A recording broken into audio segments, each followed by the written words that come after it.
गर्मी की छुट्टियां शुरू हो चुकी थीं। छोटे से गांव सुखपुर में सभी बच्चे खुश थे। हर कोई नानी दादी की कहानियां सुनने, आम के बागों में खेलने और नदी में नहाने के लिए उत्सुक था। लेकिन 10 साल का नन्हा अर्जुन थोड़ा उदास था। अर्जुन को सपने देखना बहुत शौक था।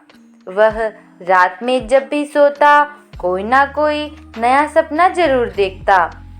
कभी वह राजा बन जाता, कभी उड़ने लगता, कभी परियों की दुनिया में चला जाता। लेकिन कुछ दिनों से उसे कोई सपना नहीं आ रहा था। वह परेशान था कि उसके सपने कहाँ चले गए। एक दिन अर्जुन ने अपने दोस्त रोहन से कहा, यार मुझे कई दिनों से कोई सपने नहीं आए, ऐसा कैसे हो सकता है। रोहन हंसते हुए कहा, अरे सपने भी कोई खोने की चीज है। तू सोते समय ज्यादा दूध पी लिया कर, फिर देखना सपने अपने आप आ जाएंगे। अर्जुन को यह बात मजाक लगी, लेकिन वह अपने सपनों को वापस पाने के लिए गंभीर था। उसने अपनी माँ से पूछा, दादी से पूछा, यहाँ तक कि गांव के बुजुर्गों से भी पूछा, पर किसी को यह नहीं पता था कि सपने क्यों नहीं आ रहे हैं। अर्जुन ने तय किया वह अपने सपनों की खोज में निकलेगा। अगले दिन सुबह सुबह वह अपने कुत्ते शेरू को साथ लेकर पास के जंगल की ओर चल पड़ा। चलते चलते अर्जुन एक घने जंगल में पहुंच गया। चारों ओर ऊंचे पेड़ थे, पक्षी चहचहा रहे थे और ठंडी हवा बह रही थी। अचानक उसे एक अजीब सी आवाज सुनाई दी, अर्जुन, अर्जुन। अर्जुन ने इधर उधर देखा, लेकिन कोई दिखाई नहीं दिया। तभी एक पुराना पीपल का पेड़ झिझक कर बोला, क्या तुम अपने खोए हुए सपने खोज रहे हो? अर्जुन की आंखें आश्चर्य से फैल गई। उसने तुरंत जवाब दिया, हाँ, लेकिन आप कैसे जानते हैं? पीपल के पेड़ ने हंसते हुए कहा, क्योंकि मैं इस जंगल का सबसे पुराना पेड़ हूँ। मैं सब कुछ देखता और सुनता हूँ। तुम्हारे सपने यहाँ इस जंगल के राजा नीलमणि के पास है। अर्जुन ने उत्सुकता से पूछा, नीलमणि कौन है? वह एक जादुई नीला हिरन है। वह सभी बच्चों के सपनों को चुरा लेता है, जो ज्यादा टीवी देखते हैं, मोबाइल में उलझे रहते हैं और अपनी कल्पनाओं का इस्तेमाल नहीं करते। अगर तुम अपने सपनों को वापस पाना चाहते हो तो तुम्हें नीलमणि से मिलना होगा।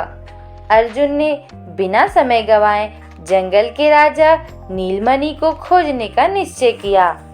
अर्जुन जंगल में इधर उधर घूमता रहा। अचानक उसे एक चमकती हुई रोशनी दिखी।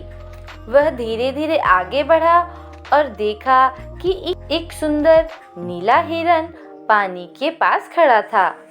अर्जुन ने हिम्मत जुटाकर कहा, नीलमणि, क्या तुमने मेरे सपने चुराए हैं?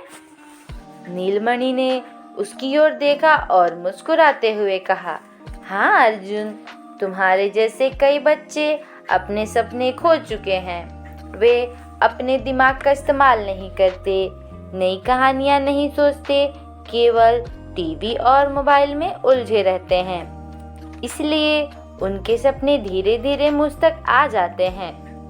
अर्जुन चौंक गया।